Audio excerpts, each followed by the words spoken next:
সময়ের কাঁটা জীবনের আয়ু যতদিন যাবে তত ঘনিয়ে আসবে। এমন একটা সময় আসবে যখন আমার কোনো অস্তিত্ব থাকবে না। আমি একসময় বিলীন হয়ে যাব। না থাকবে আমার কোনো রূপ, না থাকবে আমার কোনো অস্তিত্ব। রেখে যাওয়া ভালোবাসা, স্মৃতি, মায়া আবদ্ধ থাকবে কিছু মানুষ, কিছু সংখ্যক মানুষের মাঝে। তারা আমাকে মনে প্রাণে অনেক স্মরণ করবে, কিন্তু আমাকে কখনো চাইলেও দেখতে পারবে না। পরন্ত এক বিকেলে আমি ও আমার দুই বন্ধু মিলে আমরা ঘুরতে বের হয়েছি। হয়তো এই সময়টা এমন একটা সময় আসবে যখন এই সময়গুলো আমরা খুব মিস করব। আমরা চাইলেও আর এই সময়ের মাঝে আর ফিরে আসতে পারবো না। তো আমার দুই বন্ধু এখন নতুন ইউটিউব চ্যানেল খুলেছে। তারা খুব চেষ্টা করছে নিজেকে ভালো একটা জায়গায় দাঁড় করানোর জন্য। ইনশাআল্লাহ খুব দ্রুত ওরা ভালো একটা রেজাল্ট পেয়ে যাবে ইনশাআল্লাহ। তো আপনারা সবাই তার চ্যানেলগুলো সাবস্ক্রাইব করবেন। হ্যাঁ, এই যে সুজন যে সাদা পাঞ্জাবি পরে আছে, তার নাম হচ্ছে রিয়াজুল। সে একটা ইউটিউব চ্যানেল খুলেছে, রিয়াজুল ব্লগ। অবশ্যই সার্চ করে তার চ্যানেলটি সাবস্ক্রাইব করে দেবেন।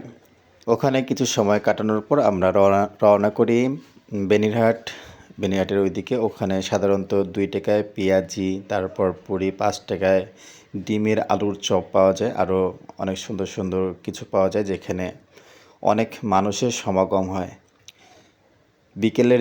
বিকেল থেকে শুরু করে রাত 8টা বা 9টা এই সময় পর্যন্ত ওখানে প্রচুর লোক থাকে, এবং বিভিন্ন জায়গা থেকে অনেক ছেলেপেলে ঘুরতে আসলে সেখানে অবশ্যই খেতে যায়।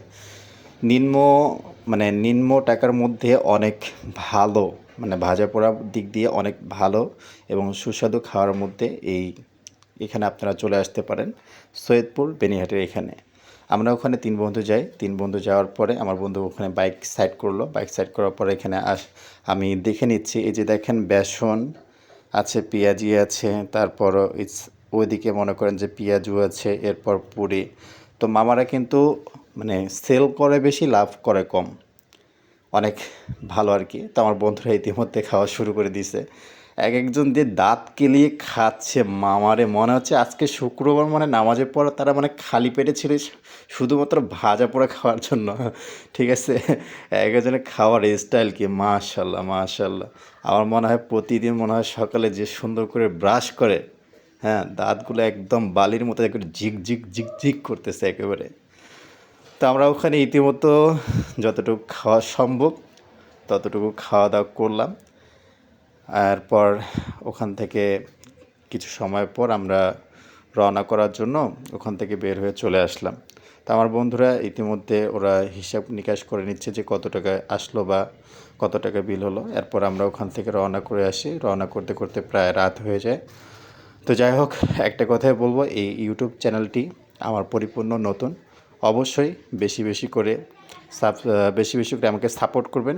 আর যদি সাবস্ক্রাইব করে না থাকেন, অবশ্যই এই চ্যানেলটি সাবস্ক্রাইব করে বেল আইকনে ক্লিক করে দেবেন, যাতে আমার প্রতিটা ভিডিও আপনারা পেয়ে থাকেন। সকলে ভালো থাকবেন।